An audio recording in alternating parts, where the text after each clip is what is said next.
CGPSC smart learning में आप सभी का बहुत बहुत स्वागत है। दोस्तों, आज हम आपको छत्तीसगढ़ का इतिहास से संबंधित जितने भी महत्वपूर्ण प्रश्न हैं उनके बारे में बताएंगे जो आबकारी आरक्षक भर्ती परीक्षा में आने वाले हैं, जिसे हम आपको सिलेबस के अनुसार जितने भी टॉप इंपॉर्टेंट क्वेश्चन रहने वाले हैं उनके बारे में बताएंगे। तो फ्रेंड्स, अगर आप भी आबकारी आरक्षक भर्ती की तैयारी कर रहे हैं, प्रिपरेशन कर रहे हैं, तो इस वीडियो में हम आपको उन्हीं क्वेश्चनों के बारे में बताएंगे जिन्हें बार बार एग्जाम में पूछा जा चुका है। तो यहाँ पर आपको फर्स्ट क्वेश्चन में देखने को मिलेगा, महाभारत काल में बस्तर क्षेत्र किस नाम से जाने जाते थे? कोटपाड़, महाकांतर, सरभपुर, रतनपुर। तो इसका राइट आंसर है option number B, Mahakantara. Mahabharat काल में बस्तर क्षेत्र को महाकांतर के नाम से जाने जाते थे। एंड दोस्तों, हम आपको बता दें 1 से लेकर 56 तक के जो क्वेश्चन हैं उनके बारे में हमने पहले से वीडियो बना के चैनल में अपलोड कर चुके हैं। अगर आपने उन वीडियो को नहीं देखे हैं तो सिंपली आप हमारे चैनल में एक बार विजिट कीजिएगा, सभी का वीडियो बना हुआ है। फिर नेक्स्ट क्वेश्चन है, बस्तर कोरापुट क्षेत्र में नल वंश के उपरांत किस वंश के शासकों ने शासन किया?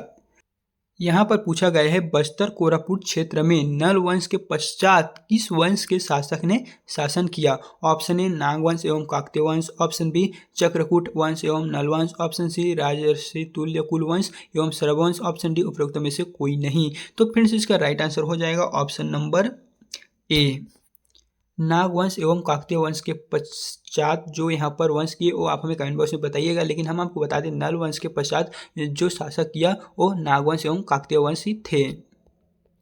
फिर नेक्स्ट क्वेश्चन में आपको देखने को मिलेगा, छिंदक नागवंश का शासनकाल वर्ष था? 1023 से 1324 ईस्वी, ऑप्शन बी है 1056 से 1078 ईस्वी, ऑप्शन सी है 1090 से 1120 ईस्वी, ऑप्शन डी है 1079 से 1105 ईस्वी। तो आप को छिंदक नागवंश का शासनकाल के वर्ष को आपको बताना है, तो वो हो जाएगा ऑप्शन नंबर ए, 1023 से 1324 ईस्वी के मध्य ही छिंदक नागवंश थे वो शासन किए हुए हैं। छिंदक नागवंश का राज्य स्थित था रायपुर में, रायगढ़ में, बस्तर में, कबीरधाम में। तो फ्रेंड्स, 60 नंबर का करेक्ट आंसर है ऑप्शन नंबर सी, बस्तर में। छिंदक नागवंश का राज्य जो है वो बस्तर में स्थित था। फिर यहाँ पर है, किस कलचुरी शासक ने सुरक्षा की दृष्टि से कोसगईगढ़ यानी कि छुरी में अपना कोषागार बनवाया था? शंकर साय, मुकुंद साय, त्रिभुवन साय, बहार साय। तो इस क्वेश्चन में पूछा गया है, कलचुरी शासक ने सुरक्षा की दृष्टि से कोसगई या छुरी में अपना कोषागार बनवाया था? इस क्वेश्चन का सही आंसर है ऑप्शन नंबर डी, बहार साय ने। फिर अब हम बढ़ते हैं नेक्स्ट क्वेश्चन की ओर। तो इसके आगे बढ़ने से पहले हम आपको बता दें, आपको किस टॉपिक पर वीडियो चाहिए होगा आओ आप हमें कमेंट बॉक्स में बताइएगा, हम उस टॉपिक पर आपको जल्द से जल्द वीडियो बना के प्रोवाइड कर देंगे। फिर नेक्स्ट क्वेश्चन है, निम्न में से बस्तर में नाग शासकों की 2 शाखाएं थी?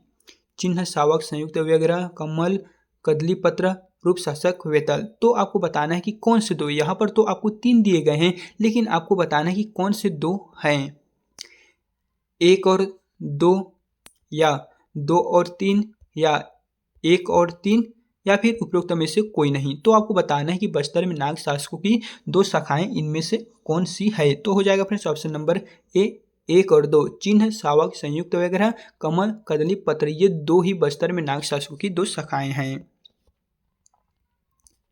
फिर यहाँ पर क्वेश्चन में है, एर्राकोड से प्राप्त एक तेलुगु शिलालेख में छिंदक राजवंश के किस शासक का उल्लेख किया गया है? नृपति भूषण, सोमेश्वर देव, कन्हर देव, जयसिंह देव। तो यहाँ पर पूछा गया है, एर्राकोड से प्राप्त एक तेलुगु शिलालेख में छिंदक राजवंश के किस शासक का उल्लेख किया गया है? तो इस क्वेश्चन का सही आंसर हो जाएगा option number A, Nripati Bhushan. Nripati Bhushan का ही उल्लेख मिलता है।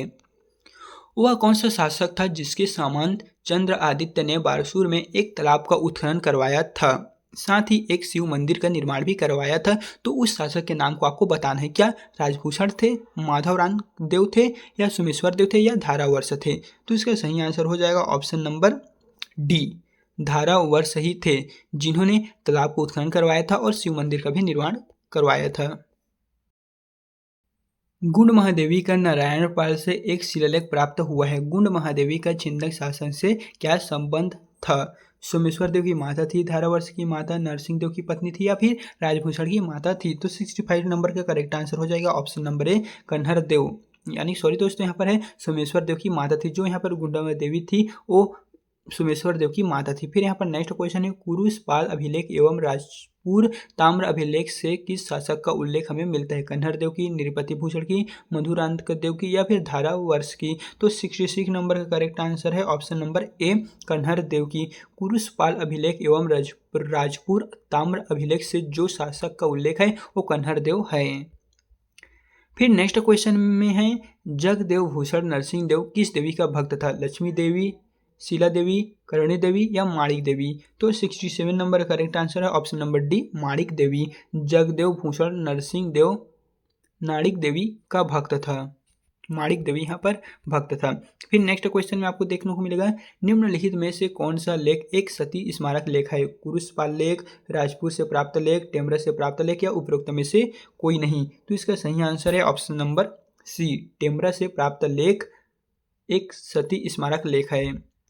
किस काकतीय शासक ने अपनी पुत्री रुद्रमा को अपना उत्तराधिकारी नियुक्त किया? प्रताप रुद्रदेव, अन्नमदेव, गणपति या हमीरदेव? तो यहाँ पर पूछा गया है किस काकतीय शासक ने अपनी पुत्री रुद्रमा को अपना उत्तराधिकारी नियुक्त किए गए हैं? तो इसका सही आंसर है ऑप्शन नंबर सी, गणपति।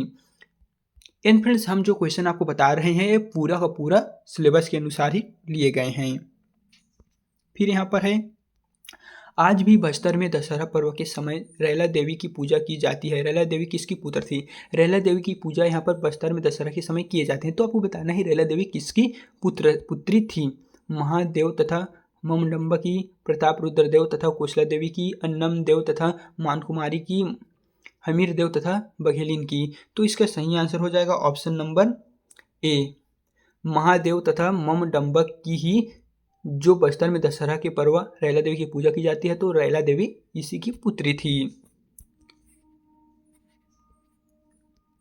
तवारीख ए हैववंशीय राजाओं की पुस्तक के रचयिता कौन थे? यहाँ पर एक पुस्तक का नाम दिया गया है, तो आपको बताना है कि इसकी रचयिता के क्या नाम है? बाबू रेवराम, धर्मराज, वत्सराज या सुरगुण? तो इसका राइट आंसर हो जाएगा ए, बाबू रेवराम।